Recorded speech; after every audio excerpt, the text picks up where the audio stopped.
Hello everyone, welcome to my channel. Today we are going to fix a common problem that many learners face. Have you ever felt stuck when someone asks you simple questions about your day? You know the words, but they just don't come out naturally. Well, we are going to change that immediately. We are not just learning sentences. We are building the foundation of your English fluency using the present simple tense. By the end of this lesson, you will be able to talk about your daily routine with the confidence of a native speaker. Let us look at the first common question, which is, what time do you wake up?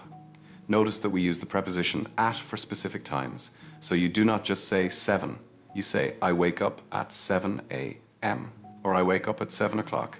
This small detail makes a huge difference in how professional you sound. It shows you have control over the language. Another key topic is transport. People often ask, how do you go to school or how do you go to work? In British English, we often use the phrase go by. For example, you can say by bus, by car, or by train. However, if you walk, we say on foot, or simply, I walk to school. Now let us analyze the structure.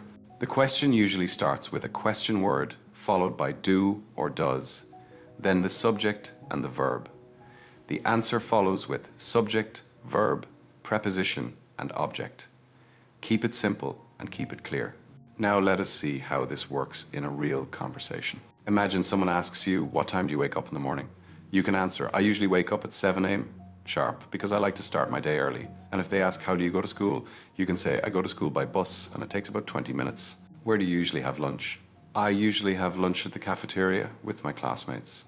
Did you notice the flow? It was not robotic at all. We added small details like sharp or with my classmates to make it sound more human and engaging. This is the secret to sounding natural. Now let us perfect your accent. I want you to focus on the vowel sounds and the stress. Repeat after me using the Oxford pronunciation. First is schedule. In American English, they say schedule, but in British English, we say schedule. Try it softly. Schedule. Next is breakfast. Do not say breakfast. It is quick and crisp. Breakfast. Then we have cafeteria. Pay attention to the EA sound here. Cafeteria. And finally, usually, this connects the frequency of your habits. Usually. Practice these until they feel comfortable in your mouth. Let us expand on your answers. If someone asks, what do you do on rainy days? Do not just say, I stay home. That is boring. Try saying, I stay indoors and read a book, because it is quite cozy. See the difference? Adding an adjective like cozy or an emotion makes your English come alive. You have done brilliantly today. We have covered the basics of daily routines, transport, and time. Remember that consistency is key. Try to narrate your day tomorrow using these sentences. If you enjoyed this lesson, don't forget to like, subscribe, and turn on the notification bell so you never miss a chance to improve your British English. Leave a comment below and practice with me. Following our last session on routines, today we are going to unlock the power of connection. How do you make friends? How do you keep a conversation going? It is all about sharing your favorites and your lifestyle. From the food you crave to the way you spend your weekends, these are the topics that build relationships.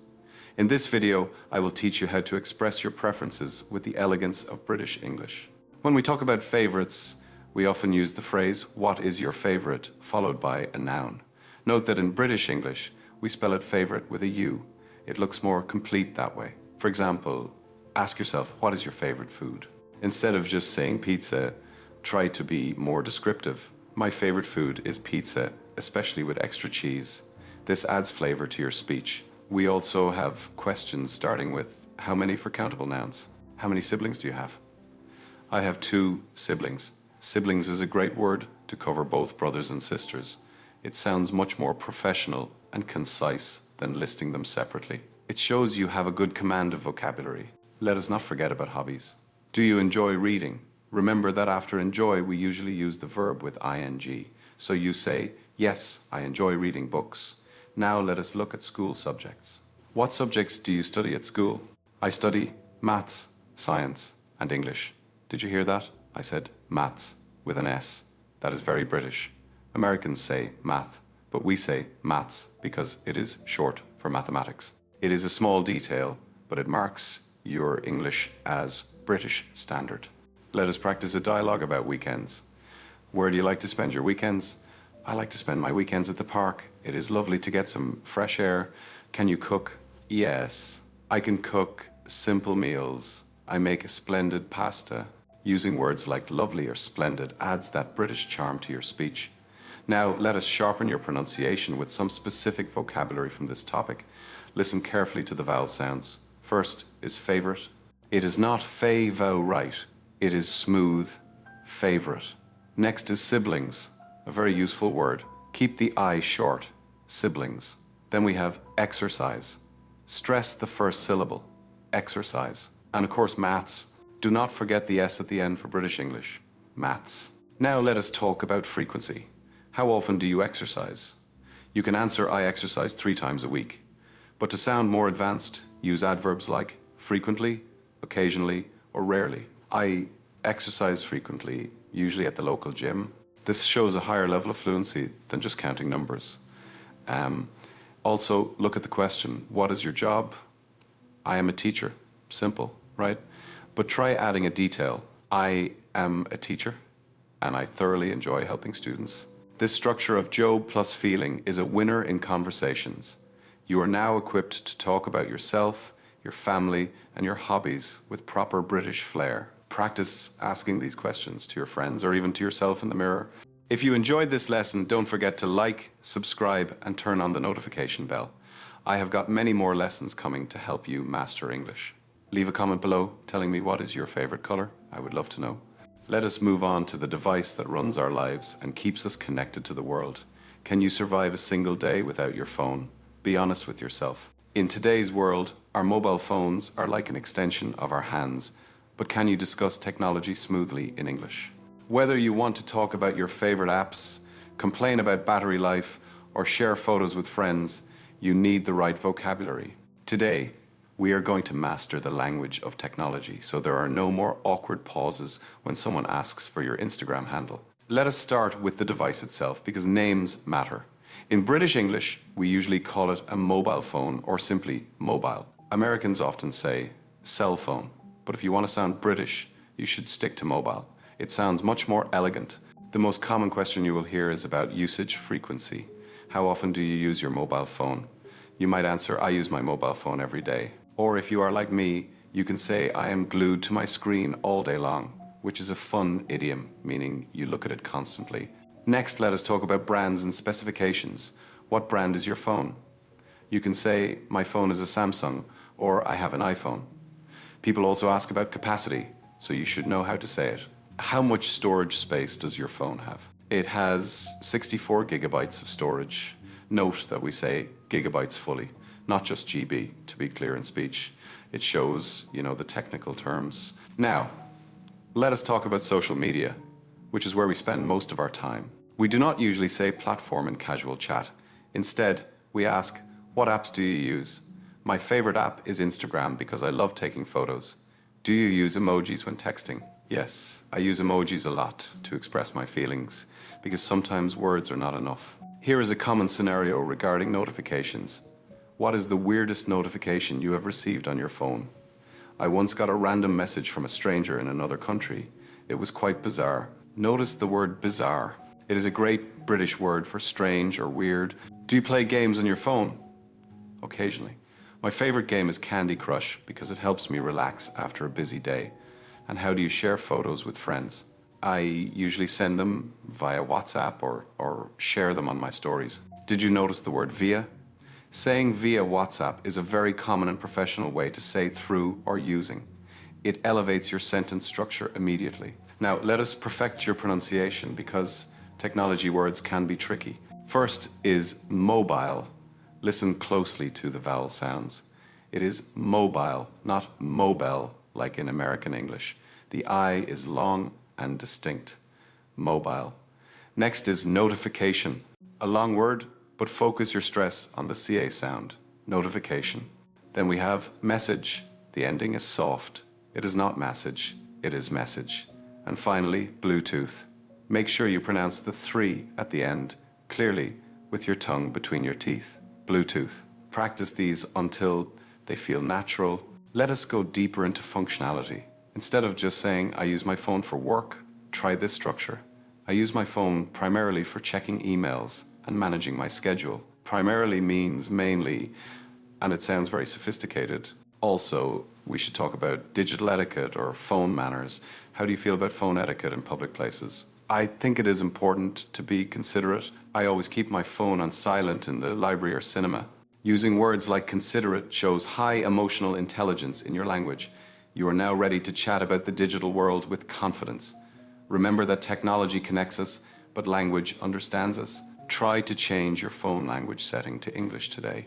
Now that we are connected digitally, let us talk about looking after ourselves physically, because health is our most important asset. There is nothing more terrifying than falling ill in a foreign country and not knowing how to explain your pain. It is a nightmare, isn't it? But do not worry, because we are tackling this essential topic right now. I will teach you the precise phrases to book an appointment, describe your symptoms, and understand the doctor. This is not just English, this is a survival skill. First, let us talk about the doctors in the UK.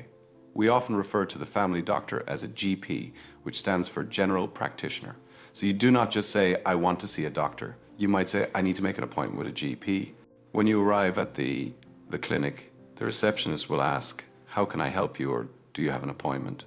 If you do not have one, you say, no, I don't. Is it possible to see a doctor as a walk-in patient? Walk-in means you arrived without booking ahead. Now, describing pain is crucial. We have two main words, ache and pain. Ache is usually a dull, continuous pain like a headache or stomach ache. Pain is often sharper or more general. You can say, I have a pain in my chest, or I have a terrible headache. Also, asking about medicine is important. Do I need a prescription for this? A prescription is the paper note from the doctor authorizing you to buy specific medicine. If you can buy it freely without that paper, it is called over-the-counter medicine.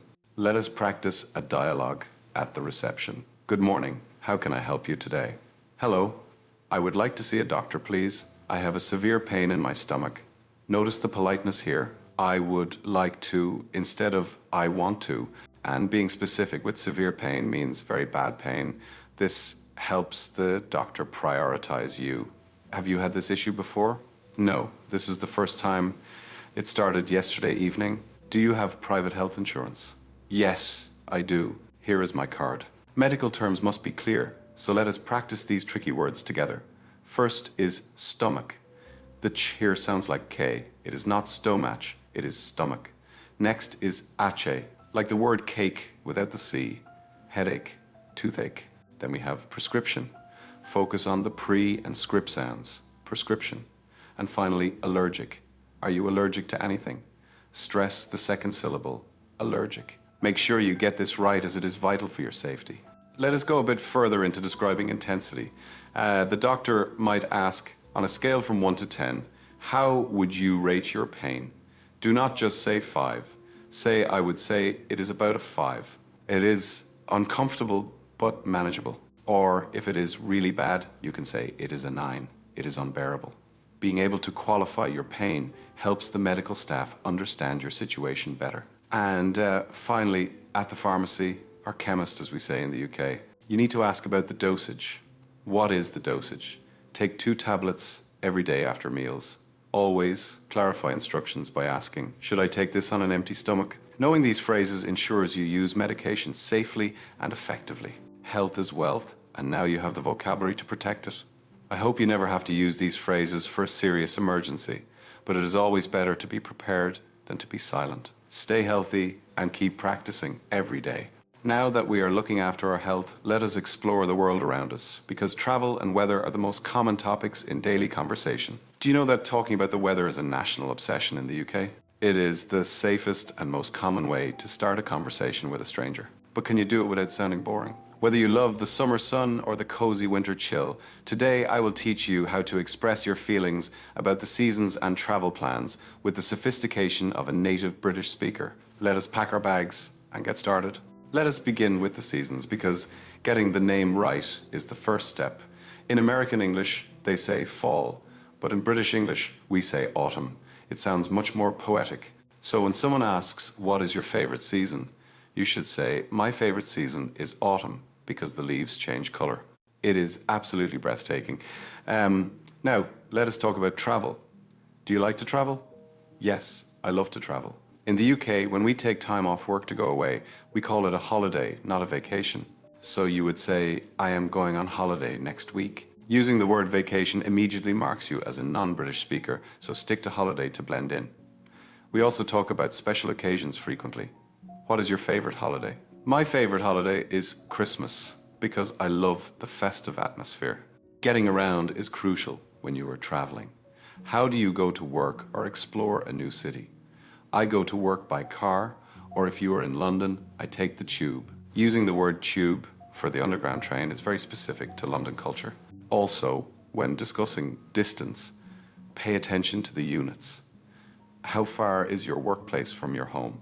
My workplace is 10 kilometers away. Note that we use kilometers or miles depending on the context, but in spoken English, both are understood perfectly. Now let us imagine a conversation about the weather. What do you do on rainy days?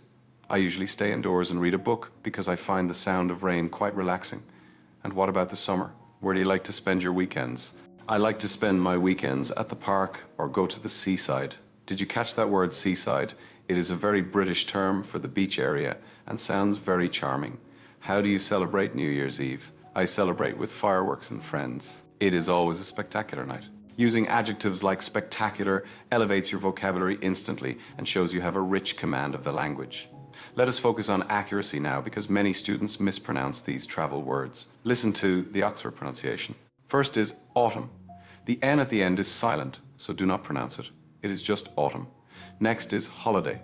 Open your mouth for the O sound, holiday. Then we have kilometer.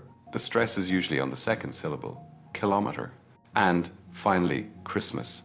The T is silent. Never say Christmas. It is simply Christmas. Let us expand on your future plans. What do you want to do in the future? I want to travel the world. This is a great sentence, but let us make it better. I aspire to travel the world and experience different cultures. Using aspire shows ambition and depth. Also, when discussing the weather, avoid simple words. Instead of it is cold, try it is a bit chilly or it is freezing. Instead of it is hot, try it is scorching. These descriptive words paint a vivid picture for the listener. You are now ready to discuss your travel dreams and the weather like a true Brit. Remember that every conversation is an opportunity to practice. After exploring the outdoors, it is time to relax and enjoy the finer things in life, like good food and entertainment. Have you ever sat in a nice restaurant, stared at the menu, and felt terrified to order in English? Or maybe you wanted to talk about a movie you loved, but you could not find the right words. Socializing is all about food, fun, and feelings. Today, I will give you the confidence to order your favorite meal, discuss the latest blockbuster, and talk about music with ease. Let us make your social life in English absolutely brilliant. Let us start with food because it is the heart of any gathering. What is your favorite food? My favorite food is pizza. What do you usually have for breakfast? I usually have cereal for breakfast. In the UK, we often refer to the main evening meal as dinner or supper. And when you eat out, you go to a restaurant. Do you have a favorite restaurant? Yes, my favorite restaurant is an Italian one. Here is a crucial cultural tip. When you finish your meal in the UK, you ask for the bill, not the check. So you should say, could I have the bill, please? Using the word check will confuse the waiter in a British establishment. Now let us move to entertainment. What is your favorite movie? My favorite movie is The Lion King. In British English, we usually go to the cinema to watch a film. While movie is understood, using film and cinema makes you sound more local. What is your favorite type of music? I like pop music. Do you like to listen to music? Yes, I love listening to music because it helps me unwind. Unwind is a beautiful word for relaxing. Let us role play a situation in a restaurant. What is your favorite dessert? My favorite dessert is ice cream because I have a sweet tooth. Sweet tooth is a lovely idiom meaning you like sweet foods. How do you relax after a busy day? I relax by watching TV or listening to a podcast. Do you enjoy cooking? Yes, I enjoy cooking because it is very therapeutic for me. Therapeutic means it makes you feel better or healthier mentally. Pronunciation of food words can be tricky, especially the stress. First is restaurant. It is not restaurant. It is 2 syllables spoken quickly. Restaurant. Next is dessert. Be careful not to confuse this with dessert, which is the sand. Dessert, the sweet food, has the stress on the second syllable, dessert. Then we have cinema. simple and soft, cinema, and cereal. It sounds exactly like cereal. Let us talk about social activities. What do you do on weekends? I hang out with friends. Hang out is a phrasal verb, but in a slightly more formal context, you could say, I socialize with friends. What do you wear to parties? I wear a nice dress to parties. You can add detail by saying I usually dress up a bit because I prefer smart casual attire. Smart casual is a key style phrase in the UK, meaning neat but not too formal. How do you communicate with friends? I use my phone to text. Texting is the verb we use for sending messages. Brilliant job today. You now have the vocabulary to enjoy a dinner out or a night at the cinema in English. These topics are the heart of friendship and connection. Use these phrases the next time you go out, and you will see how much more confident you feel. Socializing should be fun, not stressful, and now you have the tools to enjoy every moment. Tell me about your favorite film next time. Speaking of lifestyle, we cannot ignore the practical side of life, like shopping and planning for what lies ahead. Have you ever walked into a shop abroad and felt completely lost? Or perhaps someone asked you where you see yourself in 5 years and you just froze? These are two very different topics, shopping and the future, but they both require confidence to discuss. Today, I will teach you how to navigate the supermarket aisles and also how to articulate your biggest dreams. From buying groceries to building a career, let us master the English you need for a successful life. Let us start with the daily task of shopping. In the transcript, we have the question, how do you go shopping? You might answer, I go shopping by bus. Or, if it is close, how do you go to the grocery store? I walk to the grocery store. In British English, we often say the supermarket or simply the shops instead of grocery store. You might hear someone say, I am just popping down to the shops. And if you walk, remember the phrase, on foot. I go to the supermarket on foot because it is nearby. This sounds much more natural than saying I walk by foot. Now, let us look at the future, because talking about your goals is a great way to bond with others. What do you want to do in the future? I want to travel the world. This uses the structure subject plus want to plus verb. To sound more native and sophisticated, you can say I would love to, or my ambition is to. For example, my ambition is to travel the world and learn new languages. Let us imagine a conversation about books and dreams. What is your favorite type of book? I like mystery books because I love trying to solve the puzzle before the end. Interesting. And speaking of the future, do you plan to write a book one day? Yes, I do. I want to become a writer in the future. That sounds brilliant. Notice the flow here? We moved from a simple preference for mystery books to a future goal of becoming a writer. Using the phrase speaking of is a great way to bridge two topics smoothly. Now, let us polish your accent with these essential words. First is grocery. In the UK, we often pronounce this quickly. Focus on the O sound, grocery. Next is future. The ta creates a ch sound, future. Then we have mystery. It is not mais te ri. It is usually 2 syllables, mystery. And finally, travel. The A is short and crisp like cat. Travel. Let us go deeper into shopping habits. Instead of just saying, I walk, try, I usually stroll to the local market. It is a nice way to get some exercise. Stroll implies a relaxed and pleasant walk, and for the future, try to add meaning to your goals. What do you want to do? I want to make a difference. This is a powerful phrase in English. It means you want to have a positive impact on the world. You could say, I want to be a teacher because I want to make a difference in children's lives. This structure shows passion and purpose. You are doing wonderfully. Whether you are buying apples or planning your next decade, you now have the words to express yourself clearly. Remember that big dreams start with small steps, and learning English is a huge step in the right direction. Keep building that vocabulary. We have planned our future, so now let us focus on cherishing the present and the past. We have arrived at the final part of our journey together. Today, we are talking about the things that make life beautiful, which are our memories and our celebrations. How do you capture a moment? How do you celebrate a new beginning? And importantly, what do you do when you are bored? These are the questions that reveal who we truly are. In this video, we will learn the language of emotions and celebrations to help you connect deeply with others. Let us start with capturing memories. Do you like to take photos? Yes, I enjoy taking photos. In British English, we often refer to this hobby as photography. You can say, I am quite keen on photography. Keen on means you like it very much. Now, let us deal with downtime. What do you do when you are bored? I play games or read. Here is a very common mistake. Bored is how you feel. Boring is the situation. Be careful not to say I am boring, because that means you are not an interesting person. Always say I am bored. Finally, celebrations. How do you celebrate New Year's Eve? I celebrate with fireworks and friends. Fireworks are the colorful explosions in the sky. New Year's Eve is the 31st of December. Let us role play a conversation about memories. Do you like to take photos when you travel? Absolutely. I love capturing special moments to look back on later. Look back on is a phrasal verb, meaning to remember the past. And what is your favorite TV show to watch when you are bored? My favorite TV show is Friends, because it always makes me laugh. How do you celebrate your birthday? I usually have a quiet dinner with my family. It is very intimate. Intimate is a lovely word, meaning private and cozy. Pronunciation of these words carries a lot of emotion, so let us say them right. First is bored. It is a long or sound. Bored. Remember, do not confuse it with bored.